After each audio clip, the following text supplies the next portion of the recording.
पुढच्या बातमीकडे वळतोय। छत्रपती संभाजीनगर लोकसभेचे अपक्ष उमेदवार डॉक्टर जीवन राजपूत यांना प्रचाराच्या दरम्यान एक वयोवृद्ध आजोबांनी कौतुकाची थाप दिली आहे।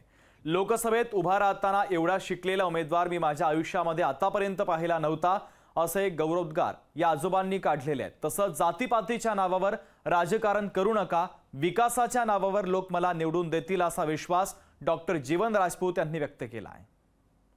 यावेळेस मात्र विकासासाठी एक चांगला उमेदवार असल्यामुळे जुने डावपेचाचं काम करणार नाही, त्यामुळे ती निश्चिंता नसावी। चंद्रकांत खैरे हे सुद्धा देवाकडे साकडं घालतात, देवाला प्रार्थना करतात की मी निवडून यावं, काय वाटतं? त्यांना बाकी काही येत नाही, त्यामुळे ते असं करतात। आज एक आजोबा भेटले, त्यांनी सांगितलं की माझ्या हयातीमध्ये इतका चांगला शिकलेला उमेदवार मी बघितलेला नाही आहे आणि माझं नशीब आहे की मी आता यावेळेस मतदान करणार आहे।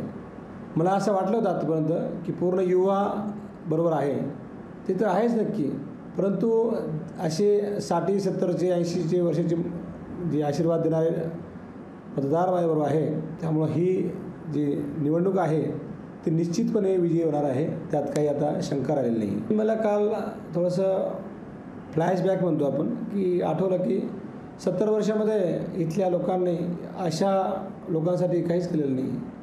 आज रस्त्यावर आपण बघतो भीक मागताना वगैरे वाईट वाटतं। आपण खरंच का रामराज्यामध्ये आहोत आणि ह्या लोकांसाठी काहीतरी करावं म्हणून मी काल भावनिक झालो होतो। लोकशाही मराठी ऐका, पहा, जागरूक रहा।